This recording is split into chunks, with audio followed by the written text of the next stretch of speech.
Okay, so this is going to be me kind of trying out doing a tutorial video for a game.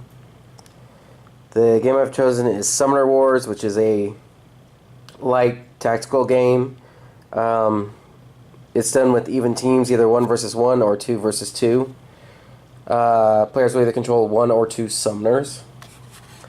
To kind of start the explanation, we have the character cards.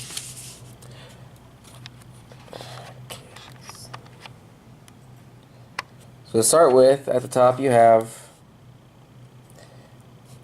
the unit's name, the type of the unit.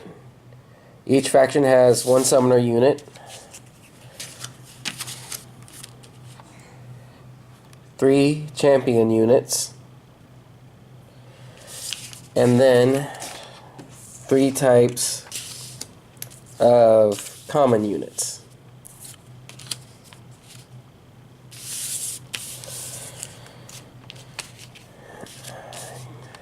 Then, to the left of that, this large number is how many dice they roll when they attack. This number below it is the summoning cost of the unit. And then this symbol shows whether it is a melee unit or if it is a ranged unit.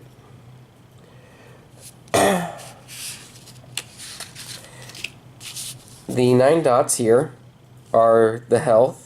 However many are filled in is the unit's actual health. The maximum obviously is 9.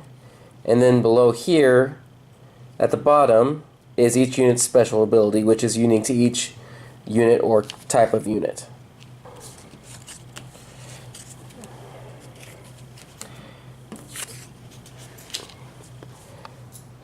The other types of cards that are in the decks, so you have wall cards, which have unique abilities, or abilities unique to being walls. And then you have event cards, which are kind of one-shot spells that you can use at a specific point during your turn.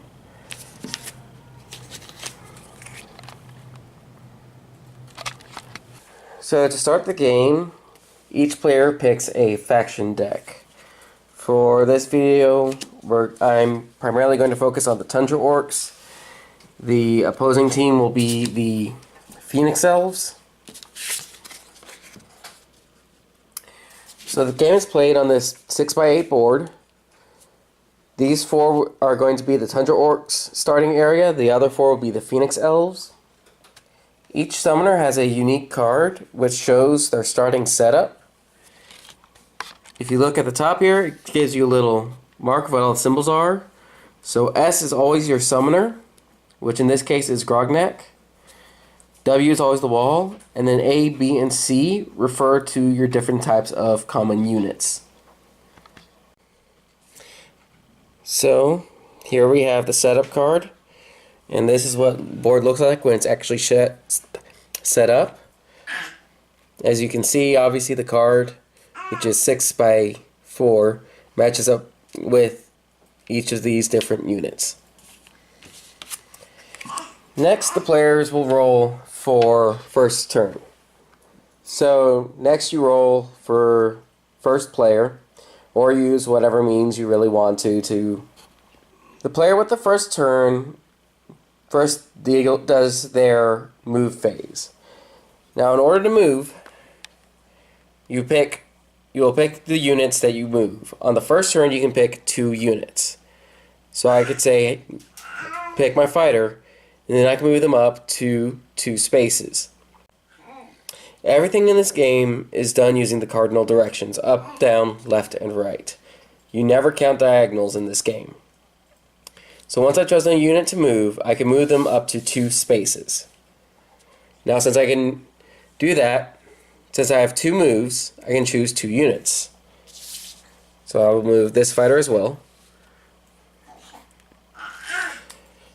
That would be my move.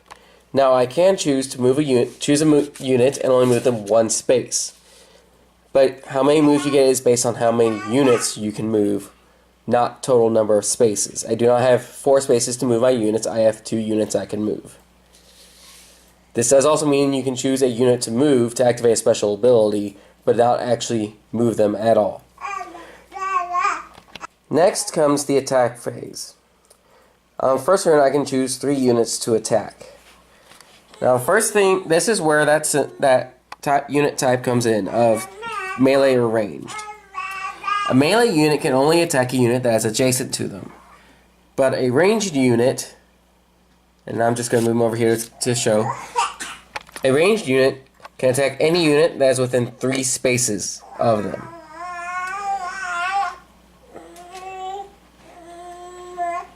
Now, when you choose a unit to attack, you choose a unit to attack, then which unit they're attacking. You take the number.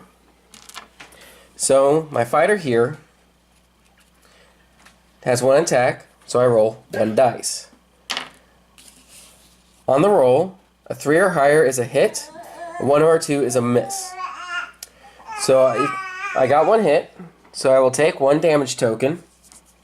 These are double-sided, so it has 3 on one side and 1 on the other. And I put it on that unit. Now, once a unit has as many damage tokens as their health, then that unit is defeated. You remove all, in which case I take the unit, flip it over, and put it in my magic pile. Now, a shaman, being here, can also attack the warrior because it's within 3 spaces. In which case, I got a 4 and a 2, so the warrior would take 1 damage. Now, a lot of units have special abilities that will affect them during combat. The shaman has unwieldy magic. So, even though I rolled a 4, because I rolled 1 attack that missed, the warrior would actually take no damage in this case. Now, once the first player has finished their attack, that ends their first turn. The second player gets the first full turn. Every turn starts with the draw phase. In it, you draw until you have 5 cards in your hand.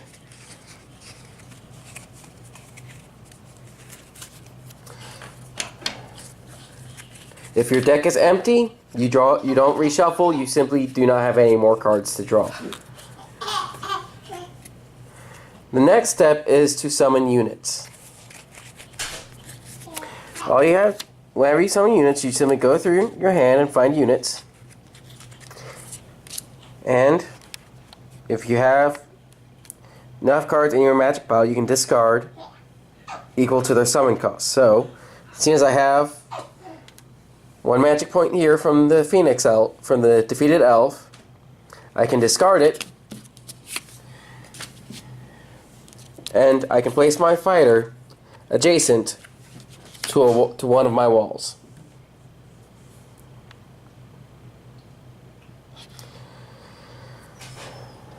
The third phase is the event phase, which is where you can play your event cards. This is also where you can play your extra walls.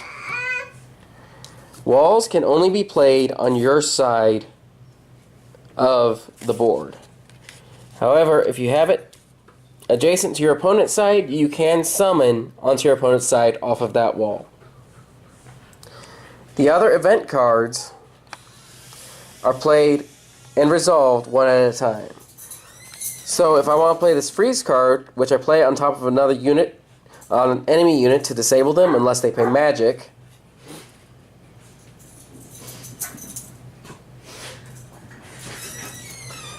so say I want to put that on this warrior here, I have to simply put that on top, the effect is resolved, and then I can go to my other one, which is an ice wall, which is simply a weaker wall that the Tundra Orcs possess. Next, you go into the move phase. The difference between the move phase on the first turn and the move phase of a full turn is that on a full turn, you can choose 3 units to move instead of just 2. Following that, you again have the attack phase, which is exactly identical to the first turn. The last phase is the build magic phase, which is where you can take any number of cards in your hand, place them face down in your magic pile for later use. Players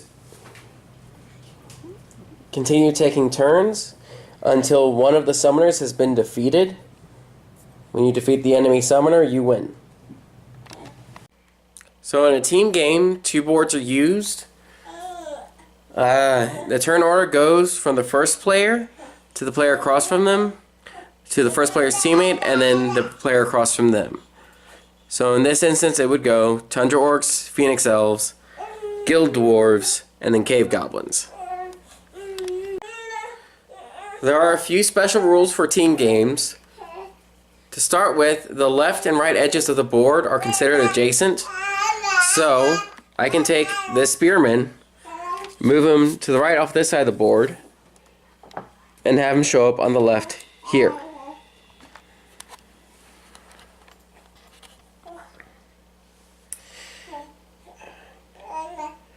You can play a wall, not only on your section of your board, but also on your teammate's section of their board. When a summoner is destroyed, you remove all of their cards from the board, as well as their draw and discard piles. And then if they have a magic pile, you add that to their teammate's magic pile. They are eliminated from the game. And lastly, during your build magic, in addition to adding cards to your magic pile, you can take any cards from your magic pile and add them to your teammate's magic pile. All other events and abilities are individual to each player. They do not affect their teammate.